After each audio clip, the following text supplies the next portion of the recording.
ये साइड लगा दो, सबके गोड़ छू के गोड़ लगतानी।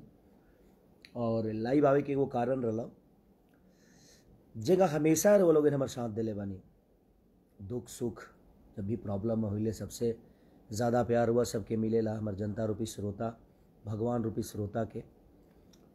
जब भी नोटबंदी में भी हमारे मेहंदी लगा के रखना के वो लोग इतना प्यार देहनी कि लगबे न कल कि नोटबंदी भइल बा, तो हमेशा वो लोग इनसे रिश्ता एगो बाप बेटा की तरह हमार बा, भाई भाई के बा, माई बेटा के बा, भाई बहन के बा, देवर भौजाई के बा, जे भी जवना लायक बा हमेशा वो रिश्ता के हम निभावे की कोशिश भी करी ले।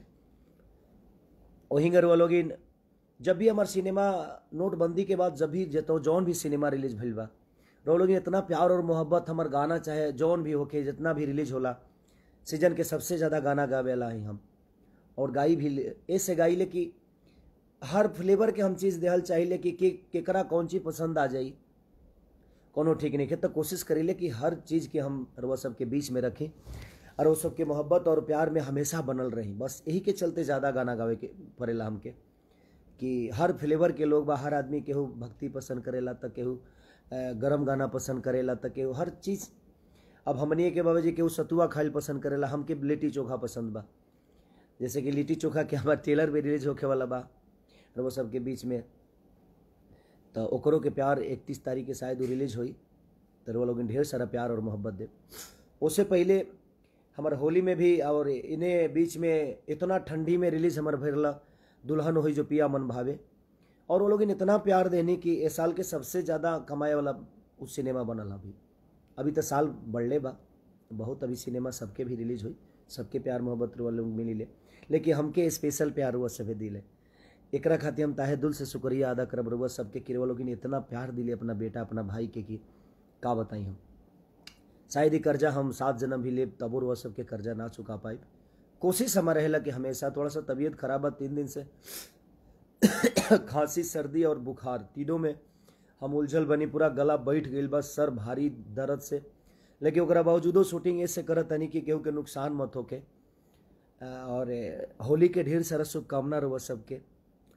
एक दिन खातिर बॉम्बे भी गई रहनी जौन की ऐसी फिल्म के द्वारा संगीत भोजपुरी पर हमार कार्यक्रम रहे चैनल के, तो दिल से प्रणाम। और होली के शाम के एगो सिनेमा हमारा रिलीज होता, तो हमेशा जेंगर वो लोग प्यार दिले बनी। हर होली पर जब भी हमारा सिनेमा रिलीज होला वो लोग के एगो अलग उमंग होला, और वो सबके लागेला कि हाँ ये हमारा भाई के सिनेमा, हमारा बेटा के सिनेमा, हमारा देवर के सिनेमा, हमारा एगो बहन के दिमाग में रहेला कि हमारा भैया के सिनेमा है, एगो चाची के दिमाग में रहेला कि हमारा बबुआ के सिनेमा है, एगो चाचा के दिमाग में रहेला कि बबुआ के सिनेमा है, बेटा के सिनेमा है।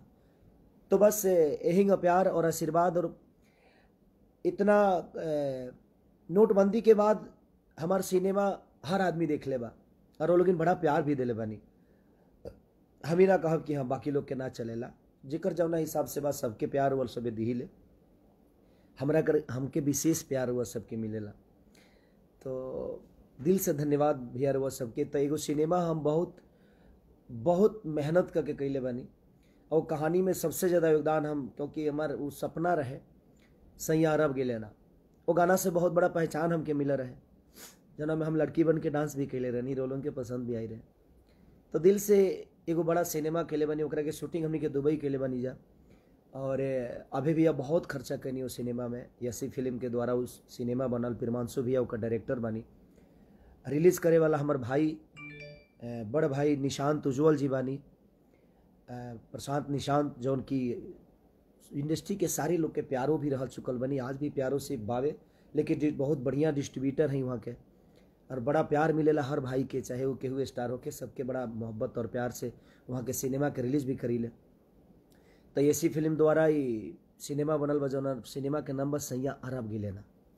वो में एक्टर हम बनी, काजल जी हमार को एक्टर बाड़ी, और काजल बहुत अच्छा काम खेले बाड़ी, हम भी कोशिश के लिए बनी बहुत अच्छा काम करे के, और बहुत अच्छा एगो सिनेमा बनल बा। ओमे के गाने एगो बड़ा हाईलाइट बा कि जब पटना वाली ने मुझे छोड़ा पटाया गुजरात वाली को। एगो में और बहुत बढ़िया गाना बा हमार कि एगो हम हमर दिल दिल दिल ये जान है तीनों तहारे हा। मैंने बहुत बढ़िया बढ़िया गाना भी हमें बा, और वो सबके देखे के मिले कि कि पानी पियब हुआ सरक की ये रानी, तब बुझी हाँ की याद करतानी। गावल नहीं के जात हमसे क्या ही, गला बहुत ज़्यादा आज 3 दिन से बहुत परेशान बनी हम, सुत नहीं की पावत, कामों करे के बा क्योंकि नुकसान ना होके। तो बहुत खूबसूरत सिनेमा बनल बा और होली के शाम के वो सबके हॉल में देखे के मिली, तो इतना प्यार दे दी और वो सब पर विश्वास बा हमार। ऐसे जो हम हमेशा घमंड रवा सब पर करी ले, हमके घमंड रहेला अपना जनता पर। ऐसे जो हम रवा सबके दुख सुख में रह के कोशिश करी ले, और वो लोग तो हमेशा हमारा दुख सुख में रही ले, हमेशा साथ दिले रवा सबे। तो एगो बड़ा बढ़िया सिनेमा बनल बा, वो सिनेमा के इतना प्यार दे दी कि अपना जीवन में कुछ सिनेमा में ऐसा करी ले जाना के जे भी आज हमने के सिवान से बहुत ज़्यादा लोग अरब में रहेला, लेकिन हर जिला के लोग अरब में रहेला, लेकिन वो कितना कष्ट में वो जगिया रहेला, कितना मुसीबत झेल के दूगो अपना बाल बच्चा खातिर रोटी कमाला, और कैसे मुसीबत में अपने आप के प्रूफ करेला। सब लोग अरब जाए के चाहेला कि हम पैसा ज़्यादा कमाई, लेकिन जी गैला के बाद का कष्ट होला। और एगो जमीन से जुड़ल सिनेमा हम कैले बानी, जौना के नाम बस सैया अरब गिले ना, यसी फिल्म के द्वारा, प्रिमांशु भैया के द्वारा, जौन की प्रिमांशु भैया बहुत अच्छा इंसान से लेकर डायरेक्टर भी है, टेक्नीशियन भी हैं, बड़े प्यार देते हैं। पहला सिनेमा उन्होंने मुझे लेकर डायरेक्ट किया था जो कि आलोक भैया बनाए थे। तो सब परिवार को लेकर चलने की कोशिश मेरी रहती है कि हर आदमी के दिल में रहने की कोशिश रहती है, और मैं रहूं। और मैं जब भी आप सबसे बात किया हो, आप लोगों ने बहुत मोहब्बत और प्यार दिया है मुझे, और मेरा आसाना विश्वास है ये, इसीलिए आप सब पे घमंड करता हूँ कि आप लोग जब तक मेरे साथ हैं, मुझे लगता है कि मैं हमेशा ज़िंदा रहूँगा। कोशिश रहती है, दिनों रात मेहनत इसीलिए करता हूँ।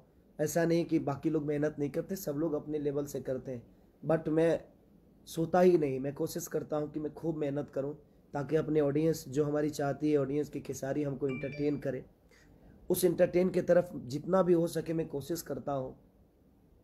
35-35 गाना मैं एक दिन में गाता हूँ, शूटिंग भी करता हूँ। तो कहीं ना कहीं आप लोगों ने इतनी मोहब्बत और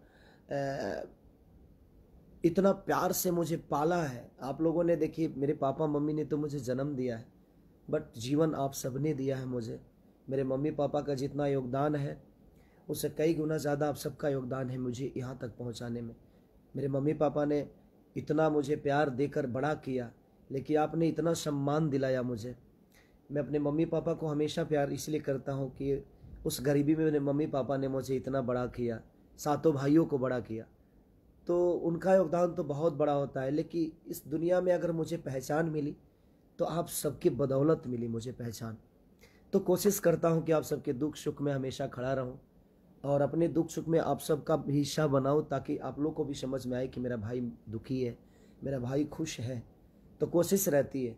तो सैया अरब गिले में काजल जी ने बहुत खूबसूरत काम किया है, और ऐसे ऐसे मोमेंट पे जहाँ पे कि शूटिंग कर ही नहीं सकते थे दुबई में, उस मोमेंट पे पास में ही कपड़ा चेंज कर लेना हम दोनों ने किया। बहुत अच्छा उन्होंने भी काम किया है, और एक बड़ी अच्छी सिनेमा बनी है, और हमारी जोड़ी को आप लोगों ने हमेशा सराहा है। एक अच्छी जोड़ी के साथ हम लोगों ने सिनेमा किया है, और शुभकामना है मुझे पूरे टीम को, जितने भी उसमें काम लोग किए हैं, और चाहे एक्ट्रेस हो, टेक्नीशियन हो, कैमरामैन से लेकर डायरेक्टर से लेकर प्रोड्यूसर से लेकर डिस्ट्रीब्यूटर तक, हर आदमी का योगदान है। अब आप सबका योगदान कितना होता है, अब आप सबको दिखाना है अपने बेटे के प्रति, अपने भाई के प्रति। तो सैया अरब गिले होली के शाम को रिलीज़ हर जगह होने वाली है। बॉम्बे शहर में भी है, झारखंड में भी है, नेपाल में भी है, बिहार में भी है, तो कई जगह रिलीज होने वाली है, आप सबको बिल्कुल पता चलेगा। तो बस एक रिक्वेस्ट है कि होली की ढेर सारी शुभकामना आप सबको। जिस तरह 2 रुपया को आप लोगों ने इतना बड़ा किया, टेम्पो को किया, सारे गाने जितने भी मेरे रिलीज हुई, सारे गाने को आप लोगों ने इतना मोहब्बत और प्यार दिया। मैं 32 गाने रिलीज किया था इस बार होली में, और 32 गानों को आप लोगों ने शिद्दत से सुना, शिद्दत से प्यार और मोहब्बत आप लोगों ने भर भर के प्यार दिया। तो मैं चाहता हूं कि होली के शुभ अवसर पे मेरा सिनेमा रिलीज़ हो रहा है, जिसका नाम है सैया अरब गिले ना, जिसको रिलीज़ कर रहे हैं हमारे बड़े भाई निशांत उज्ज्वल जी। और एक अलग प्यार है उनका जो इतनी शिद्दत से रिलीज़ करते हैं। अभय भैया का बहुत बड़ा प्यार है कि वो सिनेमा बनाने में कभी पीछे नहीं हटते, हमेशा वो सिनेमा के लिए सोचते हैं, और उनका योगदान हमेशा रहता है। काजल जी को दिल से धन्यवाद, काजल जी ने बहुत अच्छा काम किया, सारे टेक्नीशियन बहुत अच्छे काम किए, सारे वर्कर बहुत अच्छे काम किए, तो हमने भी कोशिश की बहुत अच्छा काम करने की, और मैं जितना कोशिश करता हूँ तो आप सबके प्यार में हमेशा रहता ही हूँ। तो मैंने क्या किया है क्या नहीं, एक वर्कर कैसे अपने आप को और अपने देशवासियों को बचा कर लाता है, जिनके पासपोर्ट तक गुम हो जाते हैं, उस किस परिस्थिति में वहाँ रहते हैं।